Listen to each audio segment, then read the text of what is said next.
Good morning, everyone. Thank you for joining us again in our series of rules definitions webinars. My name is Jason Funderburg. I'm going to be moderating and helping to ask some questions. Joined by the entire tournament department today. Kirby Martin and Neil Gilman are going to help answer questions in the question section. And I'm also joined by Chris Roselle, tournament director, who's going to help us present. Before we get started, I want to remind everyone that all of our webinars are recorded and available on the GAP website at gapgolf.org/gap-webinars. And also wanted to encourage any and all questions that you may have. We're going to stop a couple times throughout the presentation, so keep those rolling in, and if we don't get to them during the presentation, we will be sure to follow up with you personally. So without further ado, Chris, you want to take the reins here? Certainly, Jason. Thank you very much for the introduction. Thanks again, ladies and gentlemen, for joining us today. Today we are going to be discussing all the different types of play that golfers can do under the rules, from stroke play to match play, four ball, foursomes, greensomes, team competitions. So the definitions that we're going to be going over today are primarily dealing with all the different types of play that we can have during a round of golf. Again, what you'll see here, we're going to talk about match play and stroke play, foursomes and four ball, three ball match, Stableford, maximum score, par bogey, scramble, greensomes, and team competitions. And the first thing that I wanted to say about the rules of golf, and I think it's important for people to understand this, is that the rules or the game of golf, you know, when it was first invented and first played, was designed to be played at match play. One player versus another player, or one side versus another side. The idea of stroke play came along much later in the annals of the game. So again, when the rules were written, they were written as match play rules.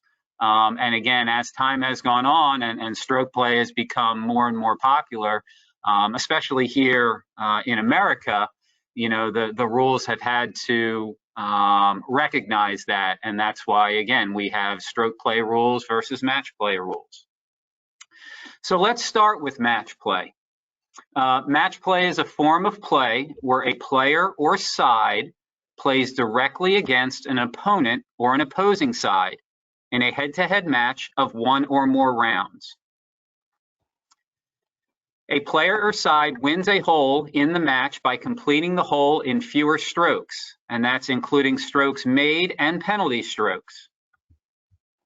And the match is won when a player or side leads the opponent or opposing side by more holes than remain to be played.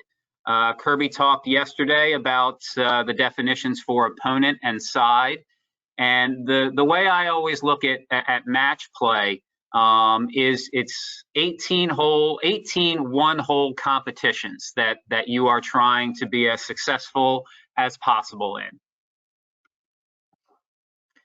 Match play can be played as a singles match where one player plays directly against one opponent.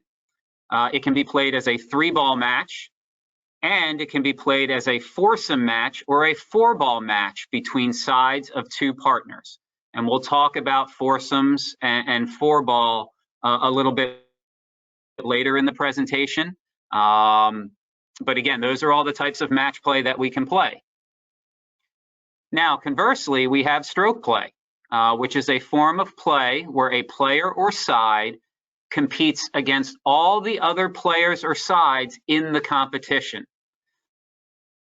Again, match play, we are just concerned about that one opponent or that one opponent's side that we're competing against.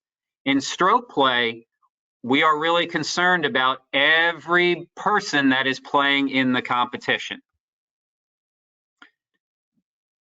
In the regular form of stroke play, which you would look at Rule 3.3, a player or side's score for a round is the total number of strokes to hole out on each hole, and the winner is the player or side who completes all rounds in the fewest total strokes. Again, the big thing about the differences between match play and stroke play, and why the rules are written differently for each one, and the penalties are applied differently in each form of play, is again, in match play, I'm only concerned about what my opponent is doing. I'm not concerned about any other matches that are on the golf course. I'm only concerned about what my opponent is doing. Versus in stroke play, I'm concerned about what every single person in the competition is doing. So that's why, again, the rules have to be written a little bit differently and interpreted a little bit differently. Now, there are other types of stroke play with different scoring methods, and we'll talk about a few of these later. Stableford, which is becoming more and more popular. Maximum score, which is new to the rules last year, and par bogey.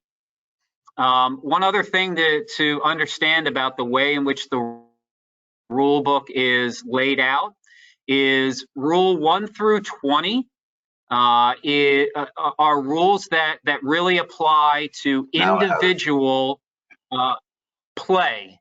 Rules 21 through 24 are rules that apply to any time we are dealing with sides like foursomes and four-ball or team competitions.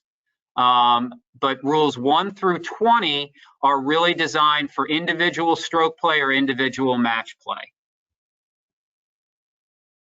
And again, all forms of stroke play can be played either in individual competitions, which each player competes on his or her own, or in competitions involving sides or partners. Again, foursomes or four-ball. All right, now getting into foursomes, which is also known as alternate shot. It's a form of play involving partners, again, either in match play or stroke play, where two partners compete as a side by playing one ball in alternating order on each hole. Again, a very popular form of play in the Ryder Cup,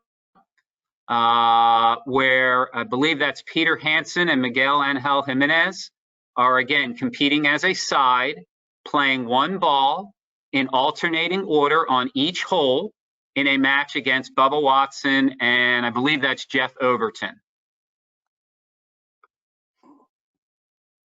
Then we move on to four-ball, which again is also played in the Ryder Cup.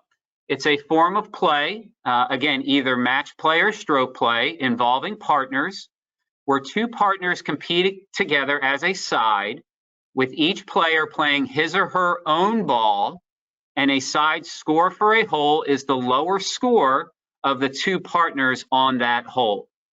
The way I always think about foursomes versus four-ball is foursomes, you have some of the players playing some of the time, again, that alternating order. In four-ball, you have four players, each playing their own golf ball, so there's four balls in play on a hole. So that's kind of the way that I always think about the difference between four-ball and foursomes.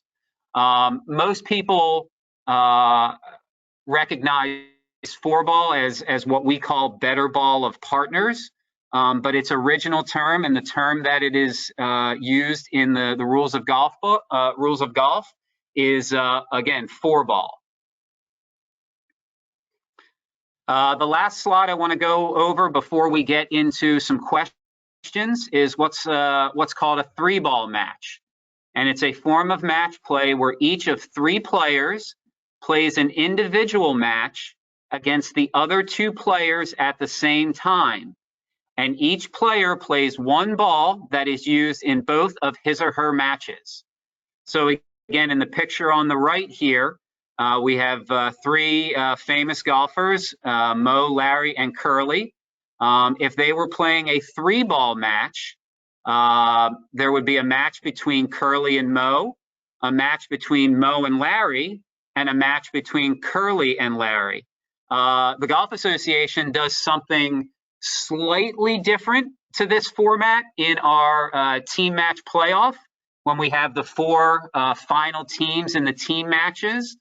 They actually go out as 4 individual players playing matches against the 3 other teams. So it's not really called a 4-ball match because we already have that term, but it is something very, very similar where you have 1 individual playing a match against 3 other players, and the 3 other players are all playing individual matches against everybody else. So Jason, any questions so far? Nothing so far. All of that was, I thought, pretty Okay. well explained and clear. Okay. So moving on, we're going to talk about Stableford. And again, Stableford is becoming more and more popular, especially with our association. A lot of our events have transitioned from individual net competitions to individual net Stablefords. And the great thing about Stableford is the players don't technically have to hole out on each hole. Because Stableford is a form of stroke play where a player or side score for a hole is based on points awarded by comparing the player or side's number of strokes on the hole to a fixed target score for each hole that is set by the committee. So you can see here on the scorecard below, John Smith, we have his score for each individual hole. We have the par for each individual hole.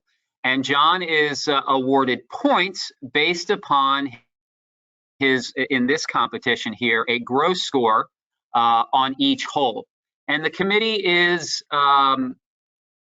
able to set any number of scores for each score on a hole, whether it be par is equal to 2 points or par is equal to 3 points.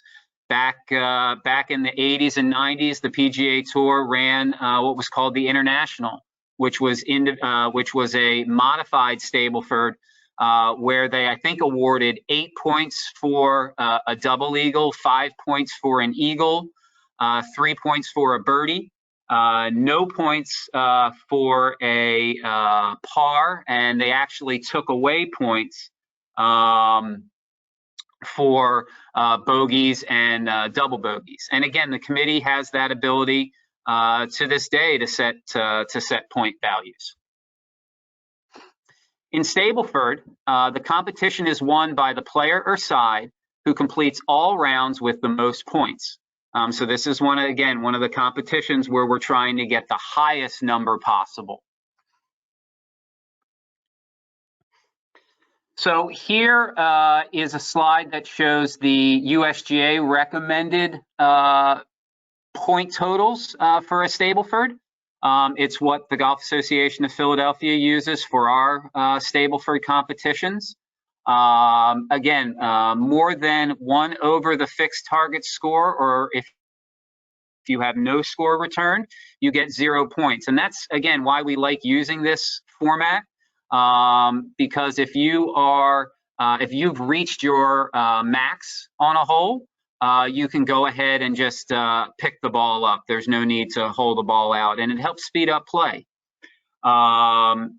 If you have 1 over the fixed target score, if you make a bogey, that's 1 point. The fixed target score, if you make a par, that's 2 points. Birdie is 3. Eagle is 4, and so on and so forth. And again, this just goes on to say that a player who does not hole out under the rules for any reason gets 0 points for the hole. And again, we definitely encourage in our Stableford competitions players picking up when they've reached a point where they get 0 points on a hole. Moving on to, again, a new form of play under the rules, which is called maximum score. And again, maximum score is a form of stroke play where a player's or side score for a hole is capped at a maximum number of strokes set by the committee, such as 2 times par, a fixed number, or net double bogey. This form of play is very popular with beginning golfers who are just learning the game but still want to play a competitive competition. Committees can set that maximum score however they see fit. And again, another great thing about maximum score is a player who does not hole out under the rules for any reason just gets the maximum score for that hole. Again, and that's the beauty of maximum score. Moving on, now we're going to go over par and bogey. Par and bogey is a form of stroke play that uses scoring as in match play, where a player or side wins or loses a hole by completing the hole in fewer strokes or more strokes than a fixed target score for that hole set by the committee. And the competition is won by the player or side with the highest total of holes won versus holes lost. That is adding up the holes won and deducting the holes lost. So if you look at this scorecard on the right here, and this is actually a very, very famous scorecard.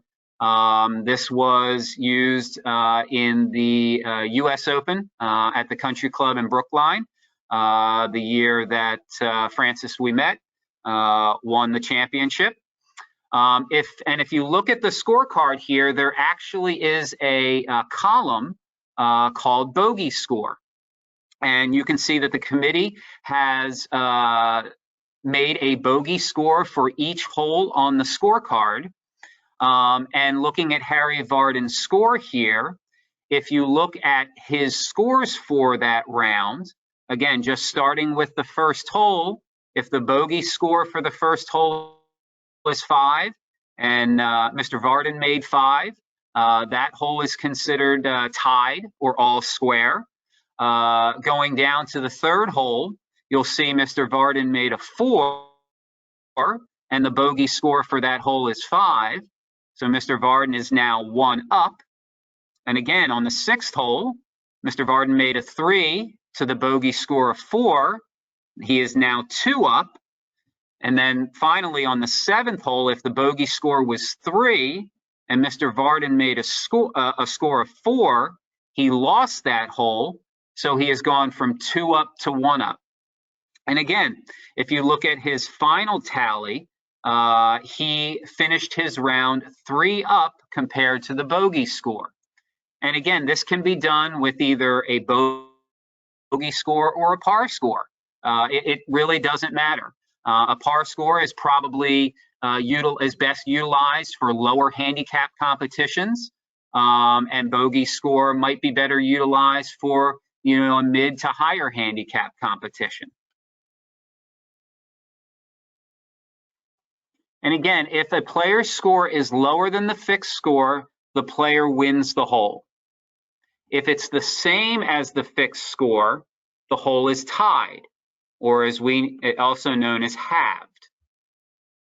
And if it's higher than the fixed score, or no score is returned, the player loses the hole. Any questions, Jason? Yep, just one dating back to the Stableford section. Can you post a score played in a Stableford format? Yes, you can. Yes, you can.